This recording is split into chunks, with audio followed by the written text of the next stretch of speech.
إذ نادى ربه نداء خفيا قال رب إني وهن العظم مني واشتهل الرأس شيبا ولم أكن بدعائك رب شقيا. Et regardez comment il invoque son Seigneur. Il dit Inni wahana al-'azmu minni. Il dit mes os. Donc il met en avant mes os se sont affaiblis. Il met en avant une caractéristique qui est importante. C'est-à-dire que ce qu'il veut mettre en évidence, c'est pas que son âme s'est affaiblie. C'est pas que sa confiance en Dieu s'est affaiblie. Mais il dit Inni wahana al-'azmu minni. Mes os, ça y est, ils ont plus. Mon corps, il est. Parce que l'os, c'est la symbolique du corps. Et donc, ce qu'il veut mettre en évidence, c'est que ça y est, je suis faible. Physiquement, j'y arrive plus. Et parfois, on vit certaines épreuves où c'est pas qu'on voudrait pas, mais c'est qu'on n'arrive pas à trouver les forces de pouvoir agir. Et là, Zakaria, il est dans cette situation où il dit Qala rabbi inni wahana al-'azmu minni. C'est pas que je veux pas, mais ça y est, mon corps, il me suit plus. Et parfois, c'est pas forcément le corps au sens où on est vieux. Parfois, ça peut être la santé, mais parfois, au-delà de la santé, ça peut être d'autres considérations. C'est parfois même l'accablement qu'on a fait. Ça y est, j'arrive pas. Inni wahana al-'azmu minni washtahala ar-ra'su shayba. Washtahala ar-ra'su shayba, c'est pareil, c'est-à-dire que c'est une expression qui est assez contradictoire parce que ishtahala, c'est le fait d'allumer. Ar-ra'su shayba, elle est devenue vieille en fait. C'est une expression qui veut mettre en évidence que la blancheur de ses cheveux, elle est évidente. Et ça veut dire quoi? C'est qu'il l'utilise au passé pour mettre en évidence qu'il a atteint un point de non-retour. C'est pas juste une fatigue passagère. C'est que lui, il sait qu'en réalité, ça y est, il peut plus.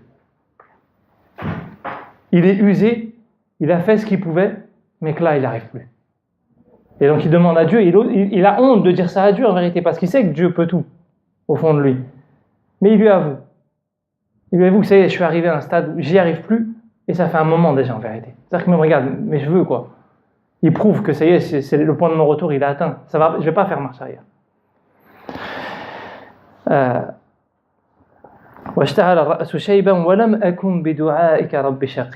Et là, il passe du passé, il revient vers le présent. Donc il décrit son corps, il décrit ses capacités, mais il dit quoi? Au moment où il est en train d'invoquer, c'est-à-dire que malgré le fait qu'il pense que ça y est, c'est foutu pour lui, il dit malgré ça, Dieu, je t'invoque, et je suis pas, c'est pas le mot triste, shaqiya, c'est comment, Amin. Ouais, voilà, je suis pas en souffrance dans le fait de t'invoquer. C'est-à-dire qu'il invoque Allah subhanahu wa ta'ala, il est en train de dire, je suis en train de faire de dua. Au fond de moi, je pense que de toute façon c'est foutu, mais subhanallah, je suis libéré au moment où je te fais de dua parce que je suis pas dans les calculs. Et parfois, le problème, c'est que parfois on vit ces situations-là, où on est anéanti physiquement, on est en incapacité d'agir, où on est très affaibli, on n'arrive pas forcément à faire les choses. On va lever les mains, mais au moment où on lève les mains, on est dans l'attente d'une réponse particulière. Et même si lui est dans l'attente d'une réponse particulière, en vérité, ce qu'il est en train de dire à Allah subhanahu wa ta'ala, il dit « Je ne me mets pas la pression en vérité.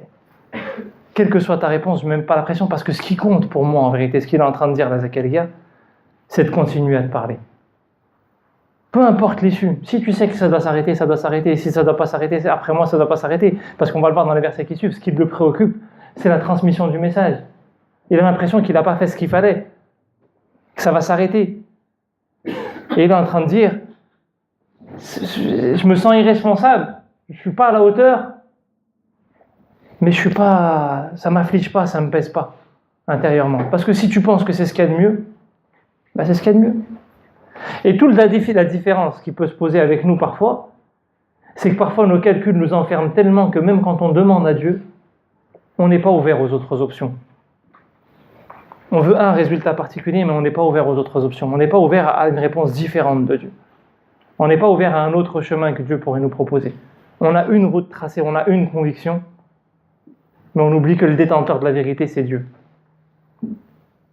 Et Allah, là, Zakaria, il dit « Walam akum bidu'aika rabbi shaqiya ». C'est-à-dire qu'à ce moment-là, il dit « J'invoque, mais de manière libérée, de manière apaisée, autrement dit. »